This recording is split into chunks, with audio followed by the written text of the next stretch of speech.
Este tema del que acabamos de hablar, Muñoz señala, sí, la gobernabilidad es fundamental y la transparencia también. Entonces hay de un lado un debate, Omar, ¿cómo está usted?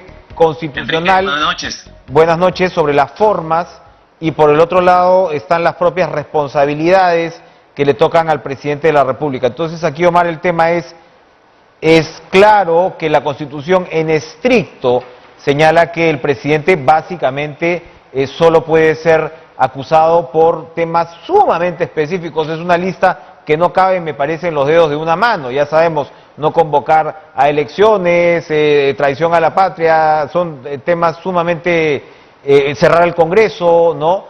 Sumamente limitados.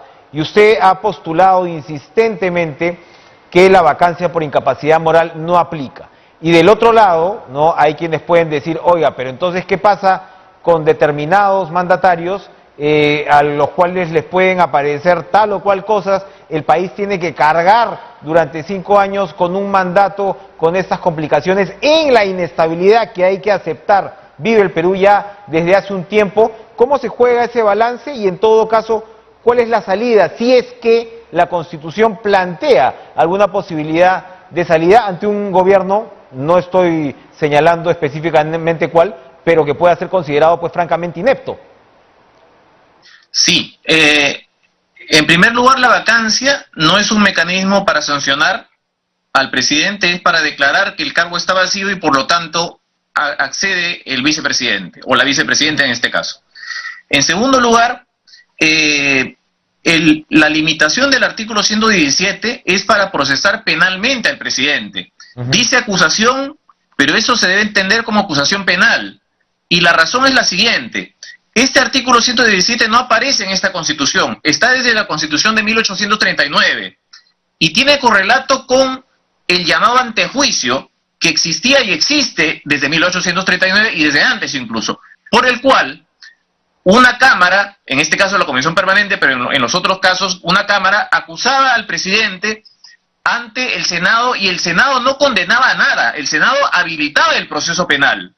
Y el artículo, la limitación era que para el caso del presidente solamente podía habilitar la acusación penal, el proceso penal en esos 4 delitos, para que el presidente no gobierne temiendo que se utilicen los procesos penales para perturbar su función.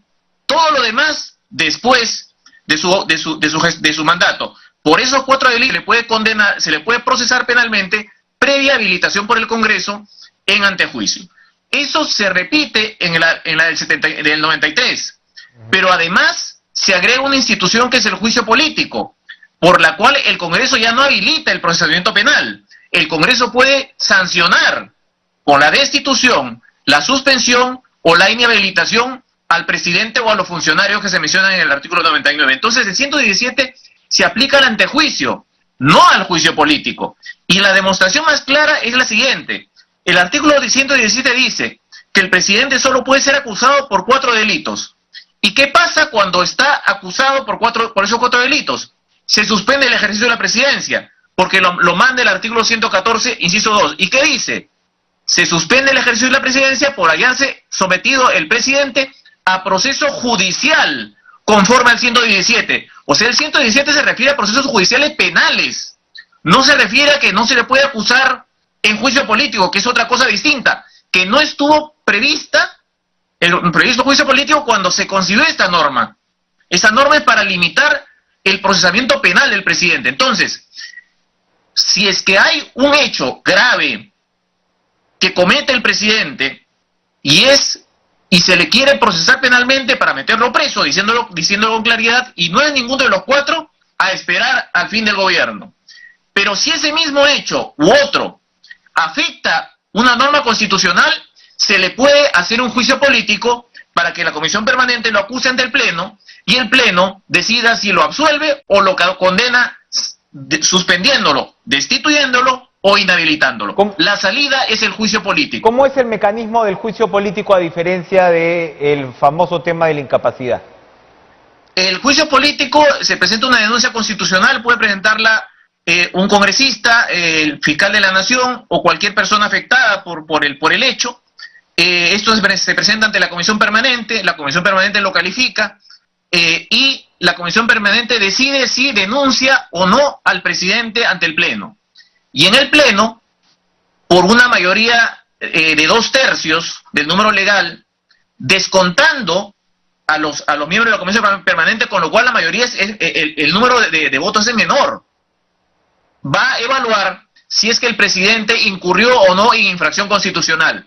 Es verdad que el número de votos es menor, pero el esfuerzo argumentativo es mucho mayor, porque no basta con decir, este es un inmoral, ha mentido, se le está investigando, qué barbaridad,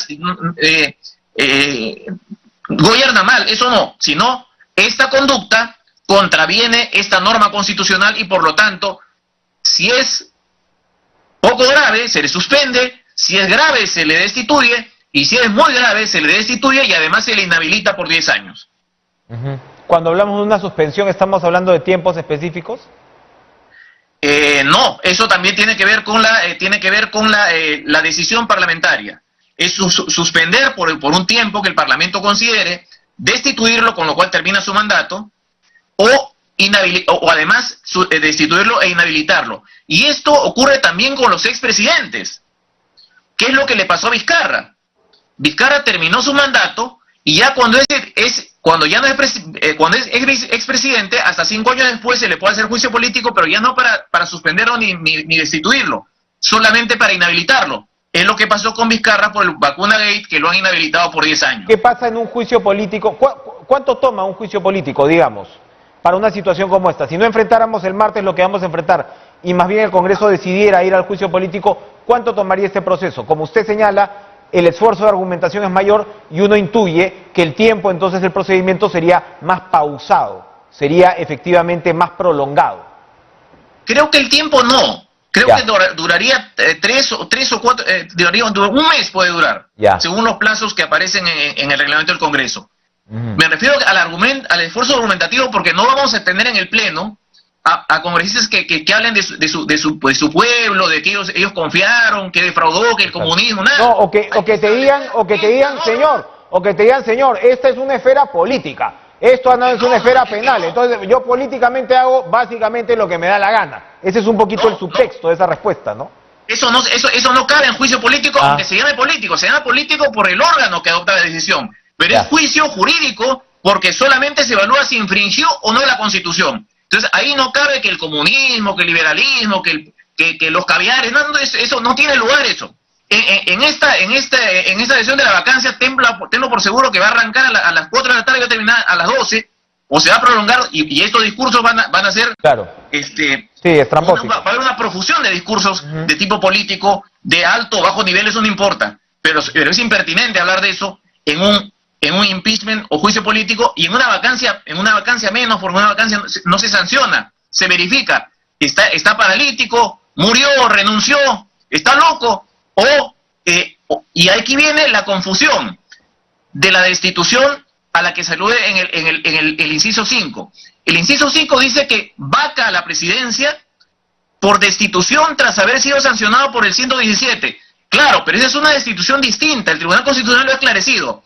Hay la destitución por juicio político, que es la que estamos comentando, y también cuando el presidente incurre en traición a la patria, o por lo menos el Congreso considera, se le hace un antejuicio, se le suspende por el 114 inciso 2, y el Poder Judicial lo condena, traidor a la patria con autoridad jurada por sentencia, en ese caso, el Congreso lo destituye al condenado.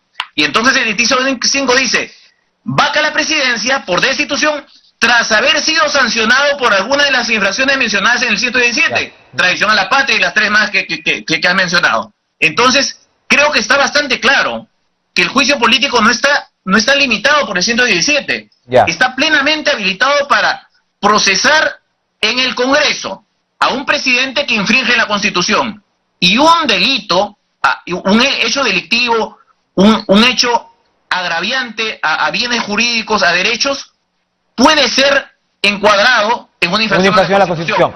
Pero si no infringe la Constitución, ojo, es irrelevante. No se le puede hacer un juicio político por ineptitud. Pucha, creíamos que gobernaba bien y resultó un desastre. Esa es responsabilidad de los votantes. Si elegimos un presidente por 5 años y nos damos cuenta en el camino que elegimos mal, no tenemos alternativa. Bueno. Lo único es que nuestros representantes hagan efectiva la responsabilidad política de ese presidente que elegimos mal, encabece los Pero ministros. puede haber cargos que vayan más allá de la mera ineptitud. Para terminar... No, la ineptitud no es causal ni de la ni de juicio político. De acuerdo, pero pretender influir en determinados procedimientos, en fin, no es ineptitud, pero a lo que voy. Si es que... Perdón, Enrique, ¿a qué te refieres influir en procedimientos, por ejemplo, los nombramientos, te refieres? No, me estoy refiriendo al tema de la licitación. Eso puede ser, mira, no lo he estudiado, pero podría ser infracción de la Constitución. Yo diría que el presidente tiene que aclarar ese tema, pero yo sencillamente, porque se nos ha terminado el tiempo, Omar, pero si es que en un juicio político eventual ocurriera una destitución, ¿qué pasa? ¿Asume él o la vicepresidenta? Asume la vicepresidenta. Ya, ok, perfecto. Enrique, una precisión. Sí. En este proceso se está diciendo que el presidente tiene que responder sobre lo de Breña, las preguntas que se le hagan o no. En este proceso de vacancia el presidente no responde ninguna pregunta. No es interpelación. Exacto. No se llega a entender que este proceso, ya un poco bastante distorsionado, no es un proceso de control político. Pues no está diseñado para que el presidente vaya a responder efectivamente al Congreso de la República. Bueno, vamos con Kuczynski y con Vizcarra. No respondieron una sola pregunta, ni se les formuló ni ninguna pregunta. Ciertamente. La memoria a veces es muy corta, Omar, Cairo, incluso para los padres de la patria. Gracias por estar con nosotros esta noche. Vamos a ir a una pausa. Regresamos con Edward Málaga, congresista del